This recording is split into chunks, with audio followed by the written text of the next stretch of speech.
आपको लगता है एक दिन में बन गई होंगी ये सब चीज़ें? एक दिन में नहीं बनी।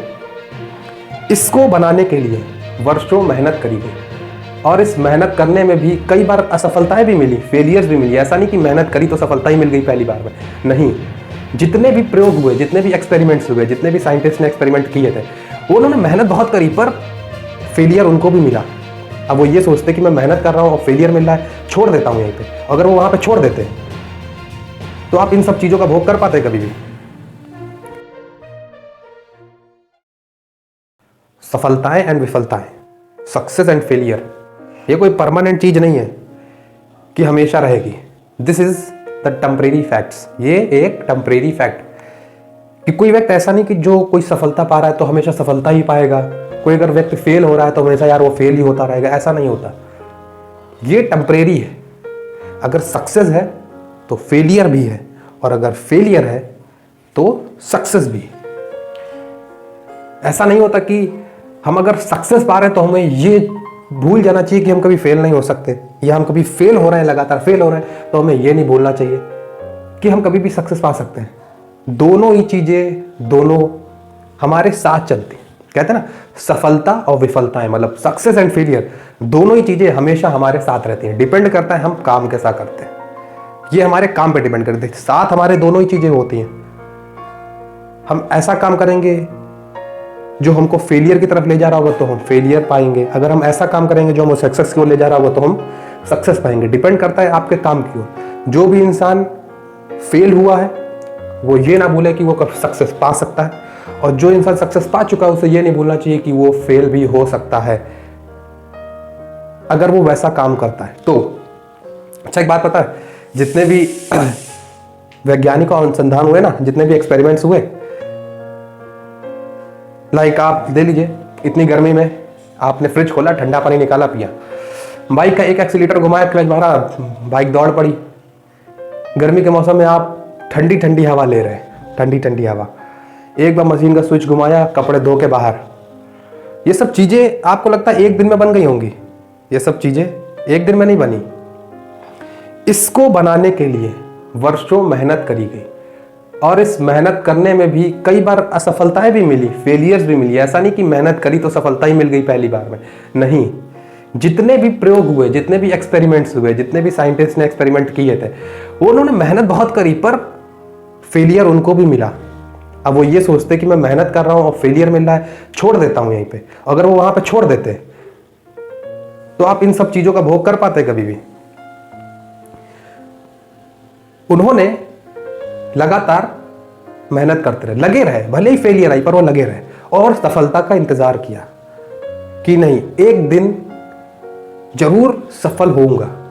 बस इसी सफलता का इंतजार किया और उसका रिजल्ट क्या हुआ कि आज हम सब लोग जितनी भी चीजों का भोग कर रहे हैं, सब साइंटिफिक चीजें, हम लोग आज जो बल्ब जला रहे हैं, ये सब कई फेलियर्स का परिणाम है, कई फेलियर्स का रिजल्ट है। E=mc², आइंस्टाइन ने जो E=mc² दिया, एक दिन में नहीं बना। न्यूटन ने जो अपने 3 लॉज दिए, law of inertia, F is directly proportional to ma and every action equal and opposite reaction, ये सब एक दिन में नहीं बना।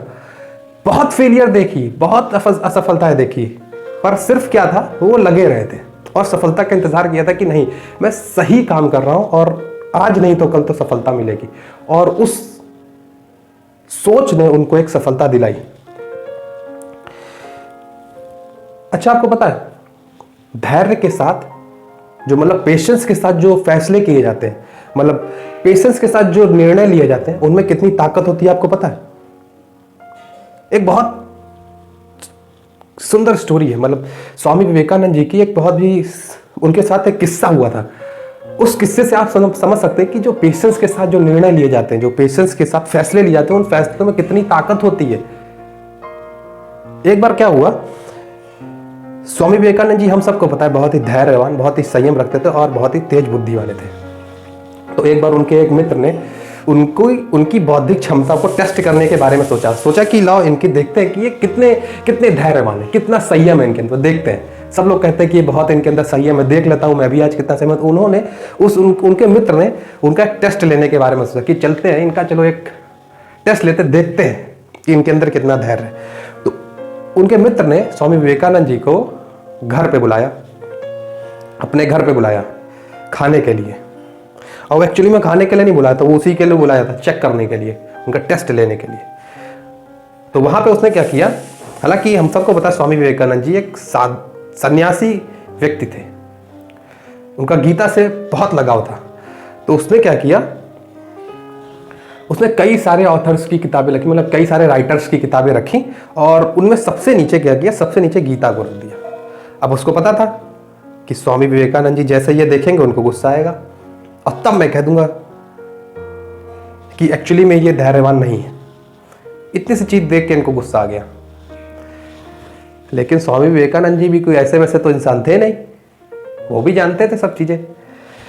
तो उन्होंने क्या किया, उन्होंने बहुत देर तक तो उसका आंसर नहीं दिया, बहुत देर तक तो कुछ कहा ही नहीं।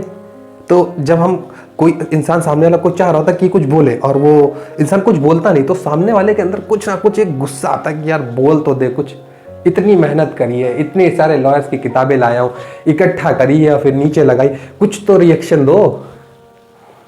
तो थोड़ी देर बाद वो सामने वाला इंसान खुद ही कह देता है, उनका दोस्त खुद ही कह देता है कि आपको कुछ देख के अजीब नहीं लग रहा है कि आपकी गीता सबसे नीचे रखी, बाकी किताबें सबसे ऊपर रखी है। तो कहता है अजीब क्या लगना है इसमें, अजीब कोई चीज़ नहीं, लेकिन तुमने एक काम बहुत अच्छा किया है। स्वामी विवेकानंद जी कहते हैं तुमने एक काम बहुत अच्छा किया है, तुमने सारी किताबों का जो बेस है वो सबसे मजबूत रखा है। वो एकदम कहता है ये कैसा आंसर है, चौंक जाता है कि यार इतना सब करने के बाद भी ये इतना धैर्य। तो वो छटपटा के वो किताब नीचे निकालता है, गीता को निकालता है और बीच में रख देता है, कहता है आप बताइए। तो स्वामी विवेकानंद जी फिर कहते हैं ये तो और भी बढ़िया है, यही तो एक ऐसी किताब है जो सारी किताबों के बीच में संतुलन स्थापित कर सकती है। और ये सुनने के बाद तो वो और पागल हुआ, और उसने क्या किया, वो किताब फिर बीच से निकाली और सबसे ऊपर रख दी। कहा अब बताओ अब क्या कहोगे। तो कहता है ये तो पहले से भी बढ़िया था, मैं तो पहले से कह रहा था इससे श्रेष्ठ तो कोई किताब है ही नहीं। ये 3 आंसर सुन के उसका सारा जो घमंड होता है, सारा जो टेस्ट, उनकी बौद्धिक क्षमता को जो टेस्ट लेने का जो उसका तरीका होता है, या वो सोचता है कि चेक करता हूं, तो उसको पता चल जाता है ये इंसान, इस इंसान को टेस्ट नहीं किया जा सकता। दोनों हाथ जोड़ के कहता है आप श्रेष्ठ, आपके जैसा कोई नहीं। आपने जो दिखा दिया, जो आपने बताया, उसमें जान गया कि आप रियली में बहुत ही धैर्यवान और बहुत ही संयम वाले इंसान हैं। देखा आपने कि धैर्य ने उनकी पोजीशन को कहां से कहां पहुंचा दिया 1 सेकंड में।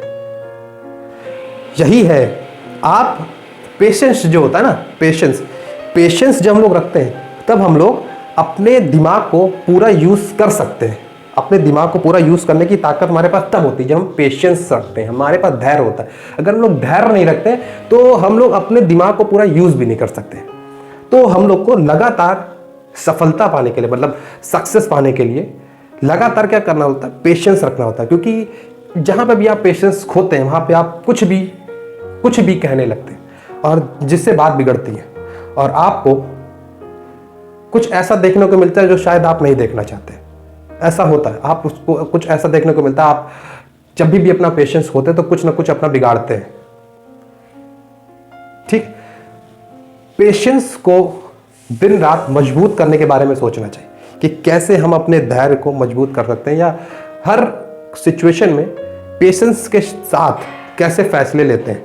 और पेशेंस के साथ लिया गया हर एक फैसला मैक्सिमम टाइम सही ही साबित होता है।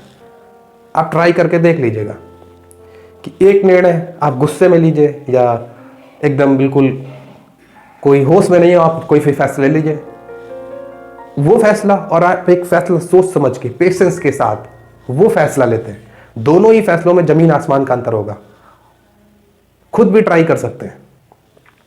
तो सक्सेस